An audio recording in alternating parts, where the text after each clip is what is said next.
পুঁজিবাজার এখন বিনিয়োগকারীদের কাছে এক আতঙ্কের নাম। দিন গেলেই কমছে তাদের শেয়ারের দাম। পুঁজি হারাচ্ছেন বিনিয়োগকারীরা। সংশ্লিষ্টরা বলছেন আস্থাহীনতা, ফোরসেল এবং হস্তক্ষেপ এসব কারণেই মূলত ঘুরে দাঁড়াতে পারছে না পুঁজিবাজার। বিশ্লেষকরা বলছেন সূচকের দিকে না তাকিয়ে নিয়ন্ত্রক সংস্থাকে বাজারে স্বচ্ছতা এবং জবাবদিহিতা নিশ্চিত করতে হবে।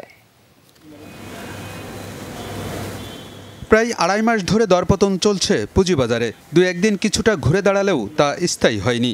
এ সময়ে সূচক কমেছে 950 পয়েন্টের বেশি। দৈনিক লেনদেন প্রায় 2000 কোটি টাকা থেকে নেমে এসেছে 500 কোটির ঘরে। বাজার মূলধন কমেছে প্রায় 80,000 কোটি টাকা।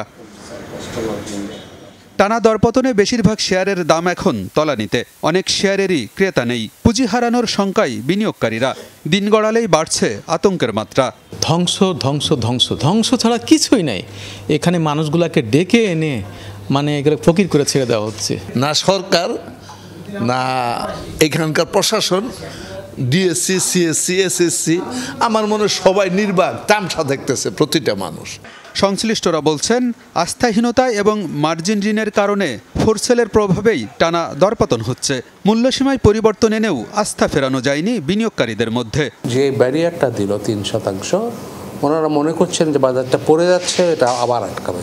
এটার যে ডিজায়ার্ড এফেক্ট, এটা পূরণ করতে ব্যর্থ হয়েছে। অর্থাৎ এর ফলে মানুষের মনে আস্থাটা আসে নাই। কাউন্টার প্রোডাক্টিভ হয়ে বাজারে আরো বেশি আতঙ্ক ছড়িয়ে পড়েছে। যে ইন্টারফারেন্সটা, মার্কেট যাক না, নিজের গতিতে যাক, সেখানে কোনো ইন্টারফারেন্স যাতে না হয়, এই ইন্টারফারেন্স, ট্রিগার সেল এবং কনফিডেন্স, এই তিনটা মিলে বাজারের আজকের এই অবস্থা। টানা দরপতনে বিনিয়োগকারীদের পাশাপাশি সংকটে ব্রোকারেজ হাউসের মালিকরাও। কর্মকর্তা কর্মচারীদের বেতন ভাতা দিতেই হিমশিম খাচ্ছেন অনেকেই। সূচকের দিকে না তাকিয়ে বাজারে সুশাসন প্রতিষ্ঠায় নিয়ন্ত্রক সংস্থার মনোযোগ দেওয়া উচিত বলে মনে করেন বিশ্লেষকরা। গত 3 বছর ধরেই ব্রোকারেজ হাউসগুলা লসের মধ্যে আছে। লাভ কিন্তু করতে পারছে না। অবস্থা খুবই খারাপ বিনিয়োগকারীদের। Dhaka stock exchange, Chittagong stock এক্সচেঞ্জের রেভিনিউ কিন্তু কমে গেছে। সকল স্টেক হোল্ডাররা কিন্তু বিপদের মধ্যে আছে, চরম বিপদের মধ্যে আছে বলা সঠিক হবে। নিজ নিয়মে চলতে দেওয়া উচিত। Market force will determine the index. কিন্তু আমাদের যারা রেগুলেটর মনে হচ্ছে দে আর অবসেসড উইথ ইন্ডেক্স। ওটাই বোধহয় তাদের একমাত্র কাজ।